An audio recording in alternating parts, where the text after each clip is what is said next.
Hi, everybody. Just continuing on from our last experience of me reading to you from this amazing book.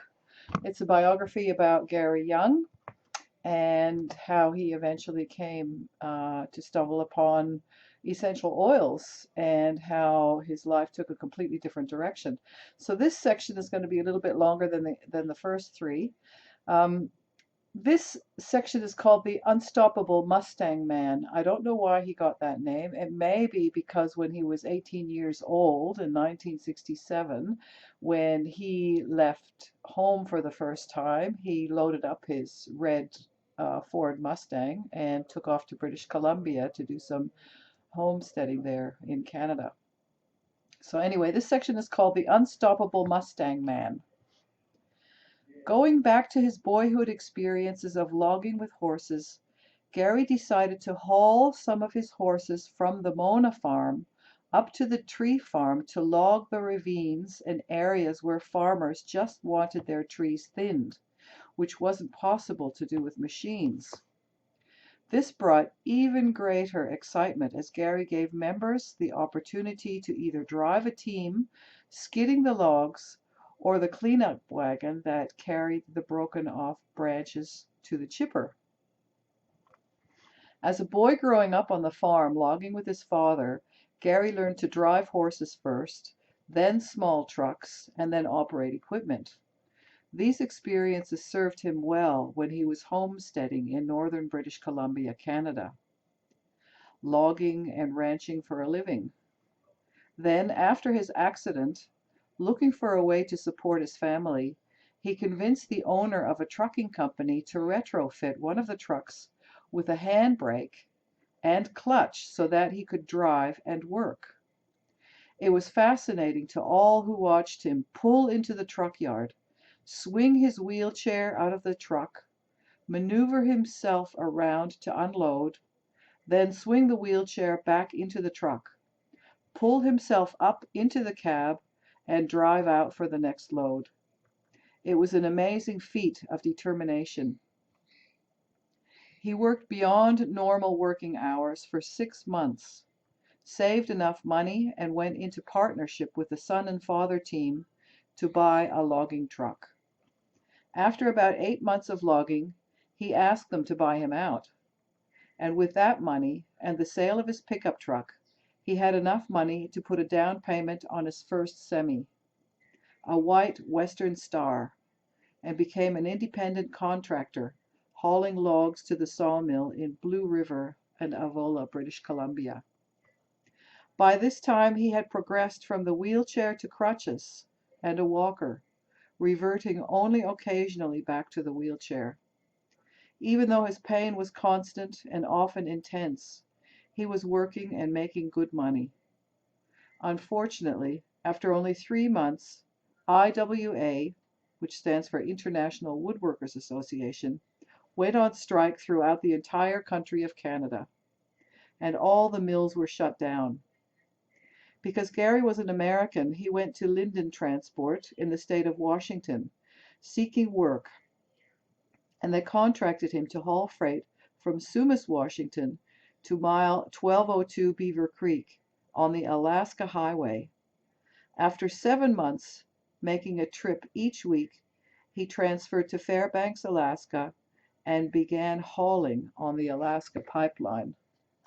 So there's a whole bunch of photographs of trucks and things and weather, winter weather. Gary was the youngest owner-operator at age 27 to haul on the pipeline and was known by everyone as Mustang Man. He was unstoppable and unbeatable. He hauled huge equipment weighing 70 tons over ice and snow in raging snowstorms, up and down steep mountain roads with temperatures reaching -40 to -70 degrees Fahrenheit, which would have stopped most drivers. Dead Horse Camp in February 1976 recorded the coldest days when temperatures dropped to -90 degrees Fahrenheit, without any wind chill for 2 nights, and then warming to minus 82 degrees Fahrenheit the third night. And this is in Gary's own words. Two other drivers and I, Sid Budden from California and Frank Bromigan from Minnesota, drove in circles for 3 days and nights on the helicopter landing site, stopping only long enough to refuel in order to keep our trucks from freezing up. The haul road had been closed, but if we stopped, it was unlikely that the trucks would start again and would have been parked until spring. The first winter, 1975-76, over 1,500 semis were left on the slopes from wrecking and freezing up. Several drivers died, and many returned to the lower 48 states, defeated and broke, because they lost their trucks and trailers. It was one of the coldest winters ever recorded.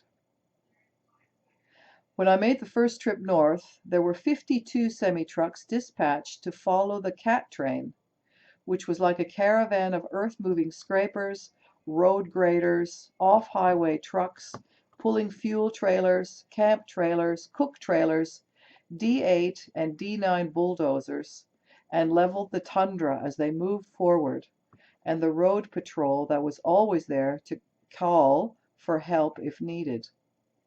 Out of the 52 semi-trucks dispatched from Fairbanks to Prudhoe Bay, only 13 drivers returned with their trucks. Alyeska security officers brought us food from camp so we could keep our trucks moving. When the temperature moderated to a balmy minus 60 degrees Fahrenheit, they opened the road and let us return to Fairbanks. But the temperatures dropped again, and the devastating cold caused many accidents and problems. So the Union closed the haul road again from Fairbanks to the Yukon River and requested all drivers to return to Fairbanks until the severe cold front passed and the temperatures warmed up. Trucks were freezing up and drivers were freezing to death. I found a company driver for Bales and Roberts Trucking Company who was frozen to death in his sleeper north of Coldfoot Camp. Another driver whose truck froze up north of Dietrich Camp was found 100 yards from his truck, frozen to death on the road as he tried to walk back to camp to get help 1,000 yards from where his truck quit.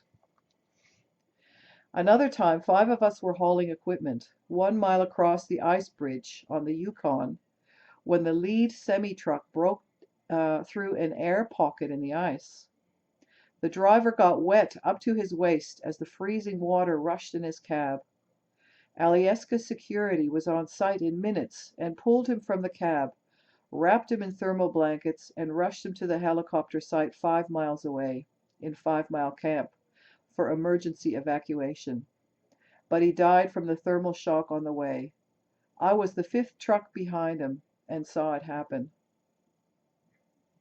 Neil Armstrong, the traffic administrator, asked if I was going to return to Fairbanks after they offloaded me because of the road closure. I told Neil that I was here to work and couldn't afford to sit in Fairbanks and wait for the cold to pass. The Union had no jurisdiction north of the river, and so I hauled and shuffled equipment between the camps for the 2 weeks during the extreme cold closure, again with crippling temperatures falling to minus 70 degrees Fahrenheit. When I started in 1975, it was reported that over 3,500 semi-trucks started on the project. Some of the semis were company-owned, but the majority of the semi-trucks were driven by owner-operators who were privately contracted to haul on the pipeline. So many drivers came from all over the states hoping to make a small fortune because the pay was so high for this demanding job. But most of them had little, if any, experience in this type of winter, with such extreme conditions. Unfortunately, of the 3,500 who started, there were only 3 who finished the contract in 1977, when the pipeline was completed. Many times I did the mechanical repairs on my truck and forged through treacherous situations where most would stop to wait out the storm. On the famous ice cut just south of Franklin Bluff Camp. I was hauling a D9 side boom pipe layer on a 4-axle drop center lowboy. As I neared the top of the hill, I spun out with chains on both axles. I had no brakes on the lowboy and was sliding backwards towards a sheer drop-off of over 100 feet. I left the truck in gear, hoping to slow down the speed of the slide, when the drive shaft twisted in two, jackknifing the trailer into the bank, bringing the semi and trailer to a stop just before the drop-off. It was about minus 60 degrees that night when Alyeska security patrolling the road found me and called into camp to have 2 Cat bulldozers hauled down to winch my rig up on top of the hill. Parts were brought in for the repairs, and I was eventually on the road again. But the whole ordeal resulted in a frostbitten forehead, throat, toes, and fingers that later caused me to lose all of my toenails, several fingernails, and the hair on the right side of my head from touching the frame while working on the truck. It's hard for most of us to imagine such experiences. Gary's ability to drive a semi-truck, operate heavy equipment, repair them mechanically, and conquer the formidable forces of Mother Nature in such an extreme environment might help explain why Gary would say that hauling chips and or equipment from Highland Flats to St. Mary's was all in a day's work.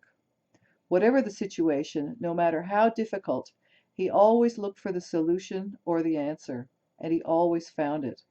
It was never too cold or icy if there was a job that had to be done. Today, his perseverance and determination are unstoppable, just like when he hauled on the pipeline. Gary is about finding solutions and making the best decision. He never loses sight of the goal or gives up the dream. That does not mean that he's not flexible. There will always be changes. Sometimes the weather changes the time of the harvest and distillation. Sometimes the political environment of a country will change. Government policies change. Import and export laws change. And sometimes it just doesn't make financial sense to continue farming or conducting business activities the current way. Gary will always make changes if he feels it will improve the process to ensure the success of the project. So that's that chapter. The next bit is going to be only 125 miles to the distillery. That's the next section. So I'll stop here. See you later.